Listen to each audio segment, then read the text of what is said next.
¿Cómo ejercer el ministerio petrino? ¿Cómo ejercer el papado? La pregunta no es mía, está implícita en una proposición de San Juan Pablo II. Y la pregunta, ¿cómo ejercer el ministerio petrino hacia el tercer milenio? También creo que la recoge de la experiencia de la historia de la Iglesia y del ambiente religioso del siglo XX. Concretamente, en el año 1995, San Juan Pablo II promulga una encíclica sobre el tema ecuménico, Ut Unum Syn, que va a ser famosa por dos números, el 95 y el 96, donde él, de una forma novedosa, la primera vez que un papa lo realiza en un documento de semejante envergadura, plantea esta necesidad de reforma del ministerio petrino.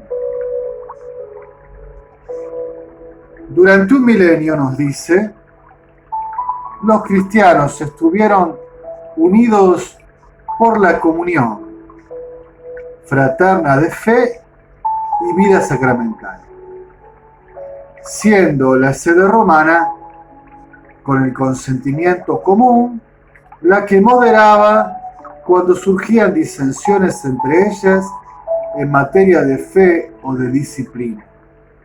Y cita un documento del ecumenismo del Concilio Vaticano II, Unitatis Redintegratio 14. Pues bien, evidentemente de esta cita comprendemos que durante un milenio había una comunión fraterna de fe y vida sacramental de las iglesias que reconocían al Romano Pontífice, al sucesor de Pedro, una tarea, un servicio para moderar cuando surgían disensiones entre las iglesias. Esa experiencia histórica se ha perdido, ya vamos a ver después por qué y cómo, y ahora, evidentemente, el planteo es, ¿podemos encontrar una forma de ejercitar el ministerio petrino en la cual el Papa pueda hacer un servicio a toda la Iglesia? Que no haya cristianos que sientan que la autoridad papal, su primacía, es un obstáculo,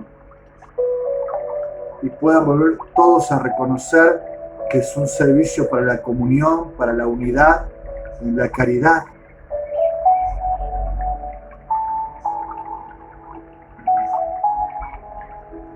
Que el Espíritu Santo, escribe San Juan Pablo II, nos dé su luz e ilumine a todos los pastores y teólogos de nuestras iglesias para que busquemos, por supuesto, juntos las formas con las que este ministerio pueda realizar un servicio de fe y amor reconocido por unos y otros.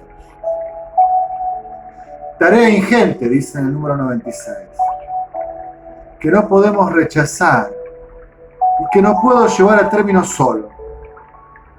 La comunión real, aunque imperfecta, que existe entre todos nosotros, no podría llevarnos a los responsables eclesiales, a los teólogos, a establecer conmigo un diálogo fraterno y paciente,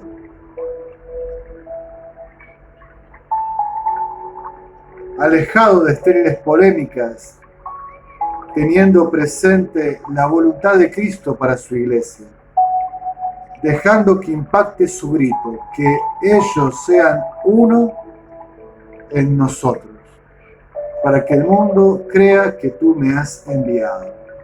Juan 17:21. San Juan Pablo II dice, no puedo hacer solo esta tarea, solicito la ayuda de todos, los pastores de las iglesias, de los teólogos,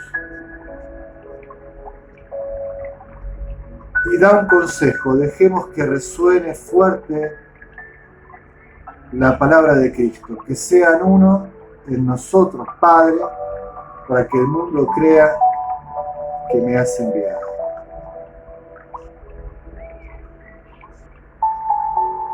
Dicho esto, pequeño recorrido histórico, 2 modelos, 2 paradigmas, 2 milenios. Cada milenio cristiano representa un modelo o paradigma distinto de ejercicio del ministerio petrino. El primer milenio podría caracterizar al Papa como el primus inter pares, el primero entre los iguales. Pantallazo rápido. Conocemos un poco cómo la Iglesia va creciendo y fundando comunidades en el primer siglo cristiano a través de la Sagrada Escritura.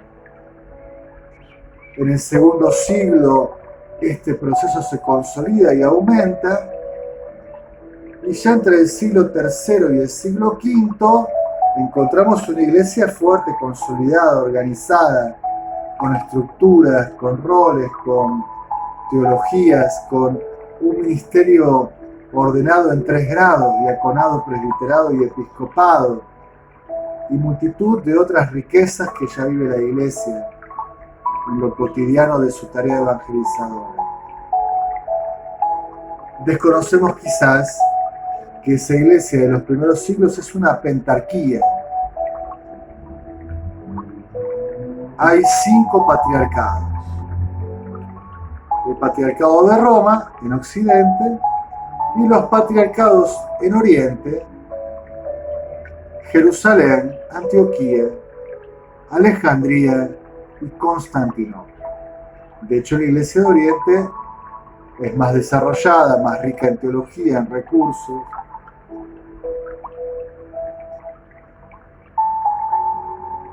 Y no crean que como hoy el obispo de Roma se involucraba directamente en el gobierno de toda la iglesia en el orbe conocido, en el mundo antiguo.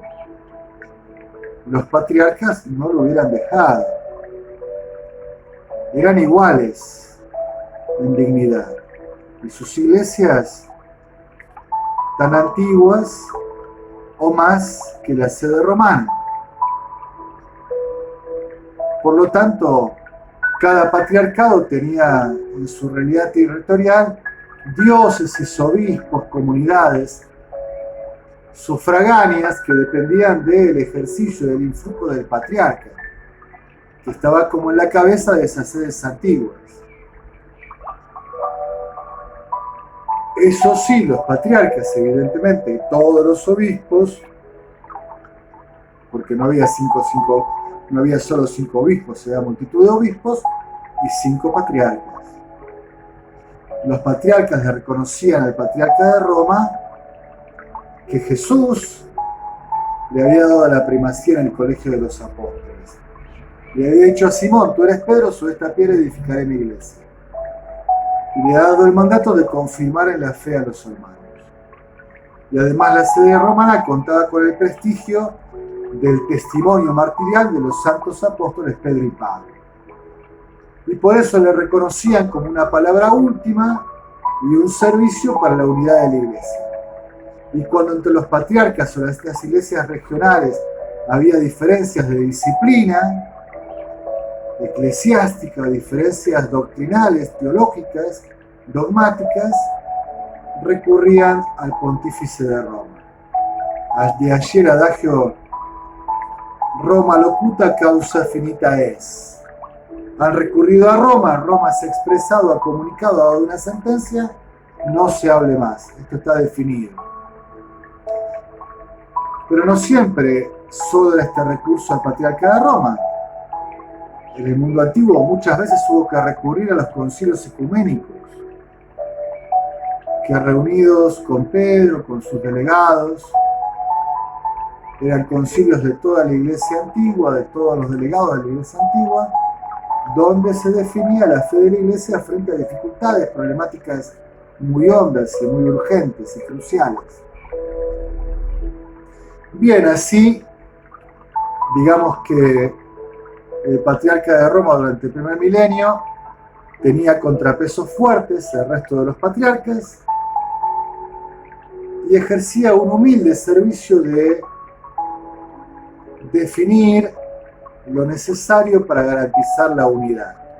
Era como el último recurso al que iban las iglesias cuando amenazaba ruptura la unidad eclesial, ruptura por la fe, por la diferencia en la disciplina eclesiástica, sacramental.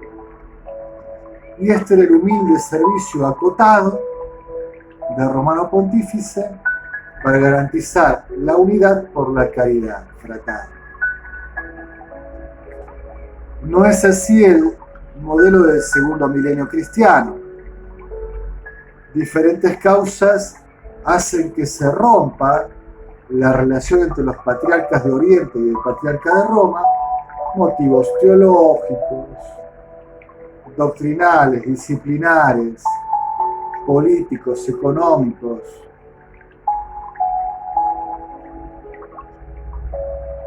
Y entonces ya no se reconoce este servicio del ministerio del obispo de Roma, del ministerio petrino. Oriente y Occidente se separan, hay un cisma, y estas iglesias hacen recorridos diversos. Cierto que en la iglesia de Oriente han quedado comunidades que adhieren al Romano Pontífice, y hoy tenemos, ¿no?,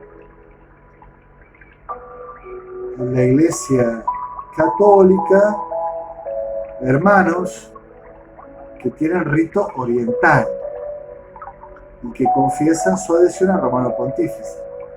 Pero también tenemos toda la iglesia oriental llamada ortodoxa que está en ruptura, ¿no?, con la sede petrina, y que son los sucesores de aquellos antiguos patriarcas de los primeros tiempos. Y comunidades de la Reforma Protestante, claro, que están en una ruptura que fue posterior, durante el segundo milenio. El segundo milenio entonces se encuentra el Papa como en soledad, ya sin el contrapeso de los patriarcas, y con un montón de problemas históricos, necesidad de afirmar su autoridad y su independencia de toda la iglesia frente a los príncipes, el emperador, los poderes políticos. Lo hace de diversas formas, con diversos intentos. Procesos a veces nacionalistas, de episcopados, que demasiado concentrados en sus procesos nacionales, regionales, amenazan romper la unidad de la iglesia, y el Romano Pontífice tiene que buscar la forma de ejercitar su primacía sobre toda la iglesia.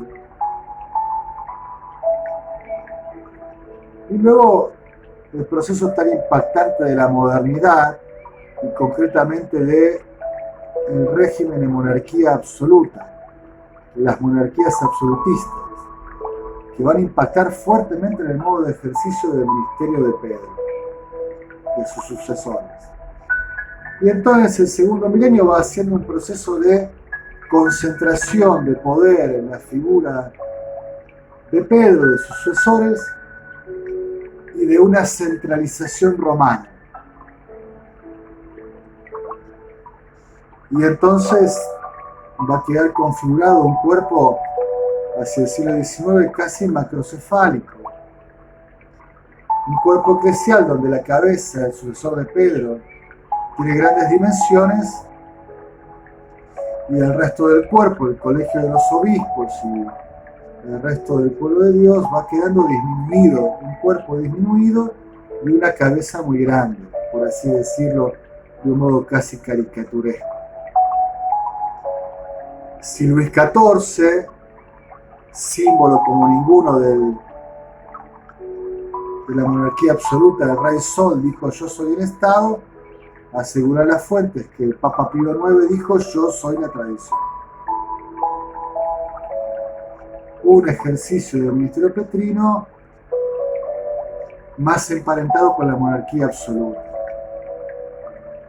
Y entonces el sucesor de Pedro es el vicario de Cristo, título tardío del 1300, tiene toda la potestad y es como el gran patriarca de todo Occidente y de los nuevos mundos. Y el Vaticano I va a definir dogmáticamente la infalibilidad del sucesor de Pedro en ciertas condiciones, la famosa definición ex cátedra sobre temas de fe y de moral, que se ha usado una sola vez en la historia, en 1950, con matices, con consultas previas, para definir el dogma de la Asunción de la Virgen María, en cuerpo y alma al cielo.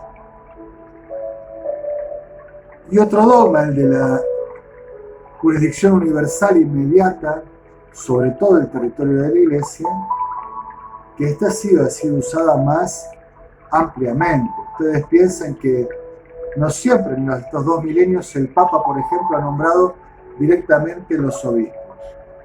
Los obispos eran nombrados por aclamación popular, por el cabildo catedralicio, por otras instancias en las regiones, y su derecho era divino.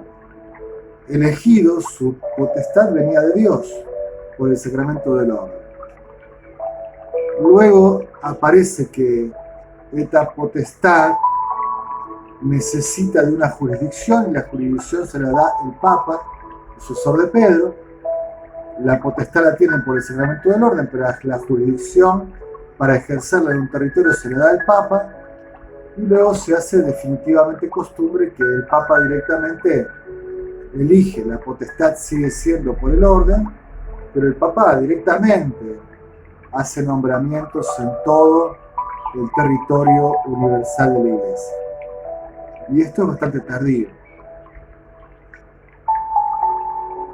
El Concilio Vaticano II encuentra esta realidad y va a intentar, por motivos de diálogo ecuménico con los patriarcas de Oriente, también de diálogo con las comunidades reformadas protestantes, pero también porque percibe que se necesita una nueva forma eclesial del ejercicio del ministerio petrino, intentar hacer una fórmula de conciliación entre los dos paradigmas del primer milenio y del segundo.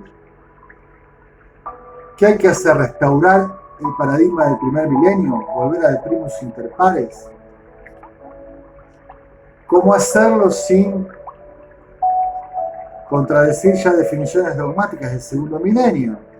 La infalibilidad, la jurisdicción universal. Bien, se intentan fórmulas para encaminar el ministerio petrino a unas nuevas formas, a una nueva realidad. Aquello que se esperaba después de Vaticano II podría ir concretándose y que vemos que todavía está pendiente. La reforma del ministerio petrino hacia el tercer milenio. Es decir, esperamos que aparezca como un tercer modelo, un tercer paradigma histórico de ejercicio del ministerio petrino.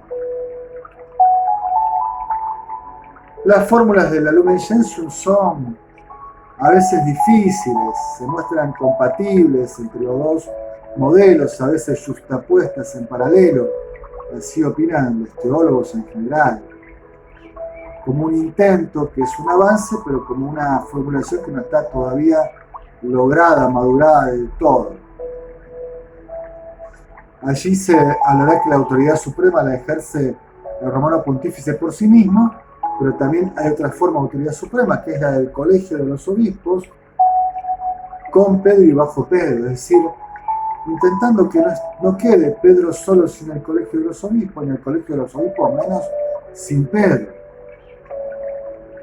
Se intentaba volver a las iglesias locales, ¿no? A la autonomía y a la iglesia local como expresión de la iglesia universal. La iglesia universal está presente en la iglesia local, con este obispo, esta misma fe, este bautismo, las escrituras, la Eucaristía, los sacramentos. Y la iglesia universal no es sino la comunión de las iglesias locales.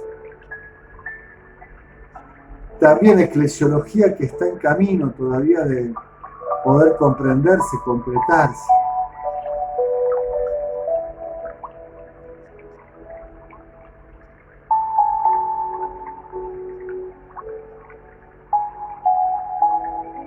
Esta preocupación de encontrar una forma de ejercicio del ministerio petrino que permita la comunión de las iglesias, que el ecumenismo llegue a buen puerto y ese diálogo permita la reintegración de toda la iglesia, de todos los cristianos bajo el ministerio petrino, y un redescubrimiento de la identidad del episcopado, del servicio del colegio de todos los obispos, sucesores de los apóstoles, está en el Vaticano II, preparado previamente en el siglo XX, y los pontífices posteriores al Vaticano II han intentado encontrar algún camino. Después cada uno podrá ver qué ha primado en cada ministerio petrino puntual, previo al Vaticano II, Pío XII y los anteriores, del siglo XX,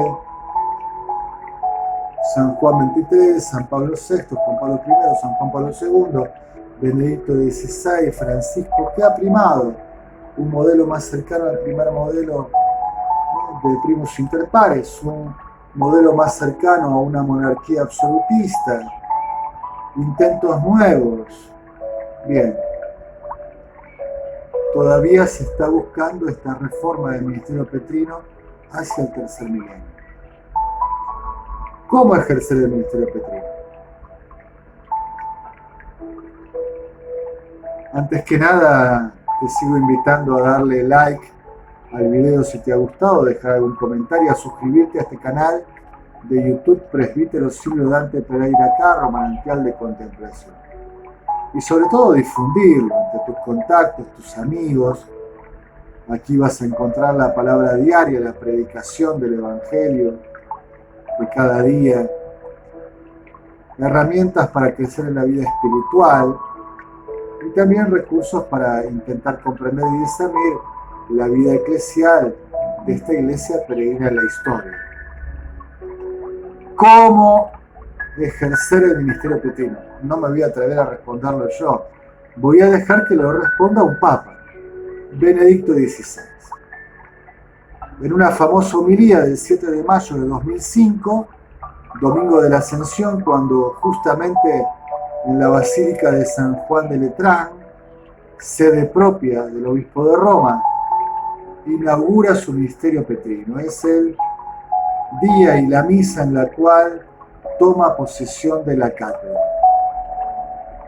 Dice cosas muy hermosas acerca de que la revelación está completa en Jesucristo, que ha sido dicho todo, que ha sido comunicado todo para nuestra salvación, y que el Espíritu Santo sigue haciendo comprender a la Iglesia toda la luz de Cristo, su profundidad, su envergadura, toda su riqueza, y que sigue suscitando a lo largo de la historia testigos de esta luz de Cristo, Pedro y Pablo, los 12, sus sucesores, santos, santas, y que lo seguirá haciendo. Y entonces va a expresar: en esta red de testimonios, el sucesor de Pedro le compete una tarea especial.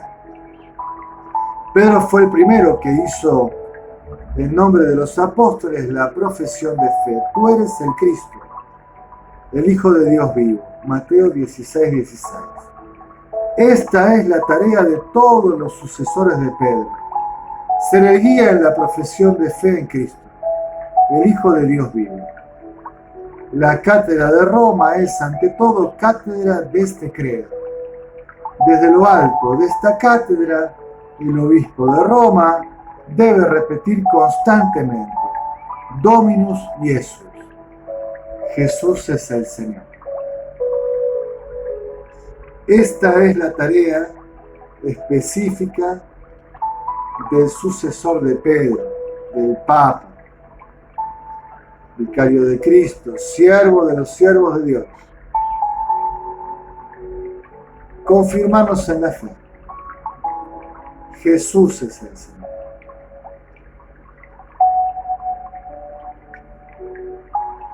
Aquel que se sienta en la cátedra de Pedro debe recordar las palabras que el Señor dijo a Simón Pedro en la hora de la última cena.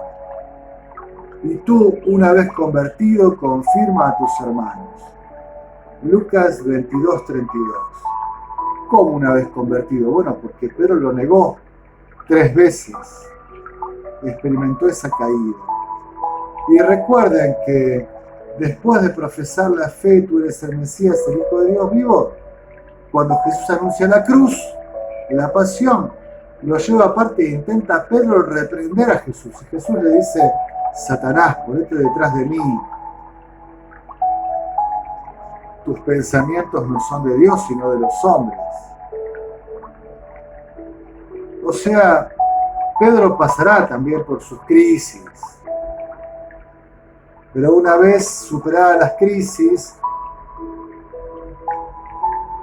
adhiriéndose plenamente a Jesucristo, a su misión, a su cruz, a su Pascua y a su derrotero, a su camino de salvación, Pedro debe confirmar a sus hermanos en la fe. Los primeros es el colegio de los 12, y con ellos a toda la iglesia. Aquel que es titular del ministerio petrino debe tener conciencia de que es un hombre frágil y débil. Como son frágiles y débiles sus fuerzas, y necesita constantemente purificación y conversión. Benedicto XVI, lo sabemos, era un hombre humilde y aconseja humildad a todos los sucesores de Pedro. La tarea te excede, es inmensa, y vos sos frágil y débil y podés caer. A veces pensamos que ese cardenal que es elegido, por ser elegido y ser ahora el sucesor de Pedro, ya es santo, y sin embargo sigue siendo un penitente en camino, y por más encumbrado, quizás más tentado, más acechado por el mal, y con mayor responsabilidad, más estrés, más dificultades, con mayor combate probablemente que el resto en la iglesia.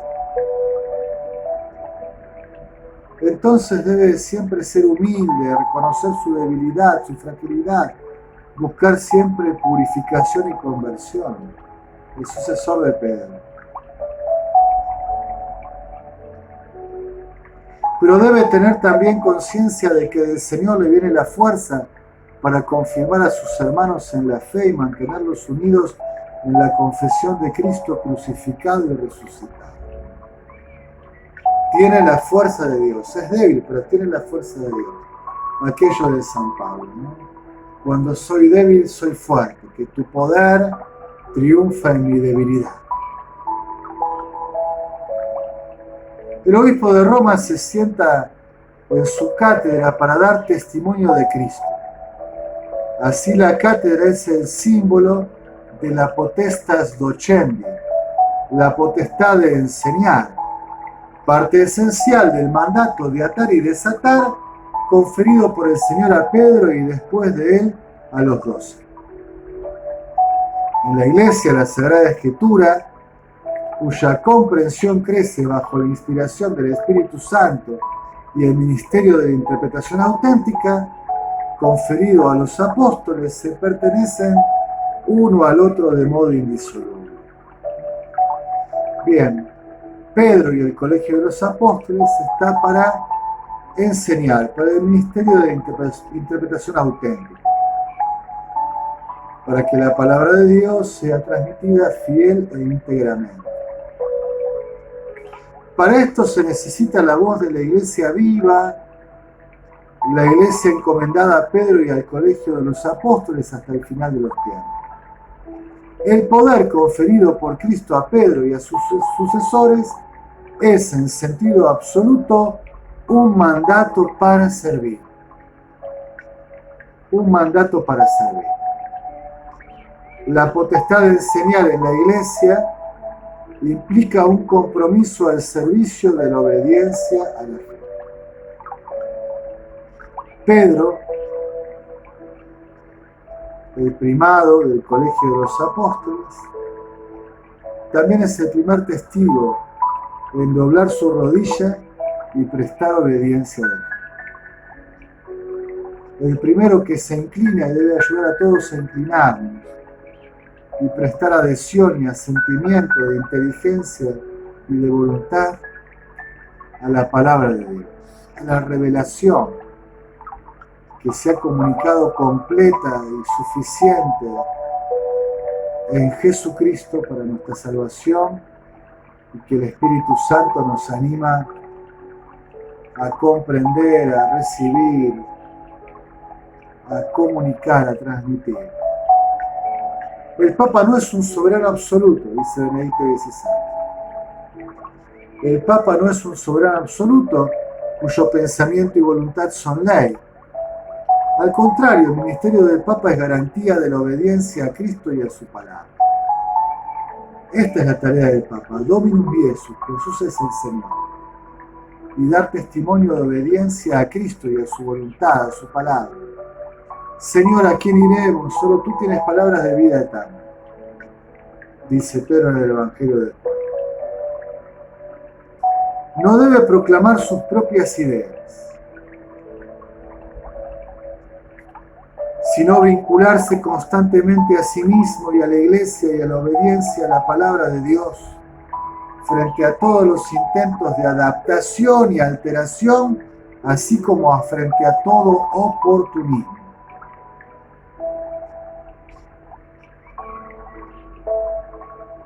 No debe proclamar sus propias ideas. Es cierto que el Santo Padre tiene sus sentimientos, sus deseos, su historia personal. No queremos afirmar algo inhumano, sino que el Santo Padre debe comprender a quién representa. Tiene que ser el testigo de Cristo, de la voluntad de Cristo. Y esto nos pasa a todos los mitos ordenados. Diáconos, presbíteros, obispos. Claro que tenemos impresiones propias, pero cuando ejercemos el ministerio, no estamos para decir cosas particulares, sino para enseñar la fe de la Iglesia, la palabra de Dios, la voluntad de Cristo. Y otros ámbitos de la amistad, de otro tipo de vínculos, quizás académicamente, como teólogos, podemos quizás afirmar nuestra perspectiva personal de un sinfín de temas, religiosos inclusive, de fe y moral. Pero cuando ejercemos el ministerio, debemos proclamar la fe de la Iglesia, la voluntad de Cristo.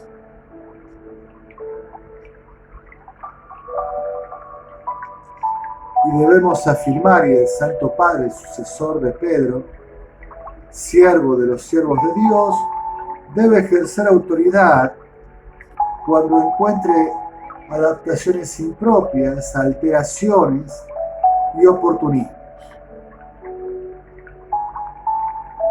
El Papa es consciente de que en sus grandes decisiones está unido a la gran comunidad de la fe de todos los tiempos, a las interpretaciones vinculantes surgidas a lo largo del camino de peregrinación de la Iglesia. Así su poder no está por encima, sino al servicio de la palabra de Dios. Su poder no está por encima, sino al servicio de la palabra de Dios. Y tiene la responsabilidad de hacer que esta palabra siga estando presente en su grandeza y resonando en su pureza, de modo que no la alteren los continuos cambios de las modas.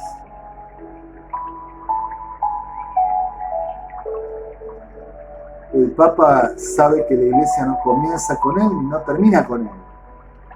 Y como todo ministro ordenado, obispo, presbítero, pero sobre todo el Papa tiene conciencia de que está en medio de una gran cadena, que él es un eslabón en una cadena de testigos, que están antes que él y que vendrán después de él, y que debe sintonizar con esta cadena de testigos, esta nube de testigos, diría la carta a los Hebreos en el capítulo 11. esta continuidad con la fe de la Iglesia de todos los tiempos.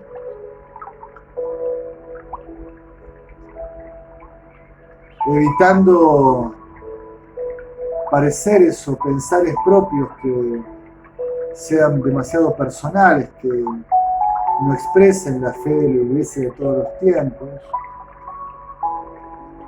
dando un testimonio, Dominus Iesus, Jesús es el Señor, mostrándose como un humilde servidor de la palabra santa, de la revelación.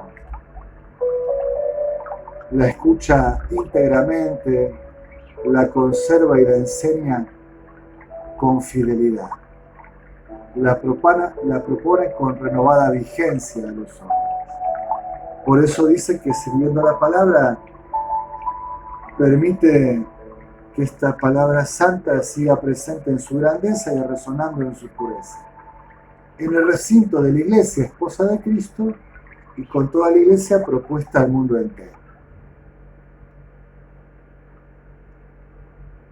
La cátedra es, digámoslo una vez más, símbolo de la potestad de enseñanza, que es una potestad de obediencia y de servicio, para que la palabra de Dios, la verdad, resplandezca entre nosotros, indicándonos el camino de la vida. Benedicto XVI, predicándose a sí mismo y predicando a la Iglesia, nos ha dado algunas pistas humildes acerca de cómo ejercer el ministerio petrino hacia el tercer milenio, en alabanza y gloria de la Santísima Trinidad.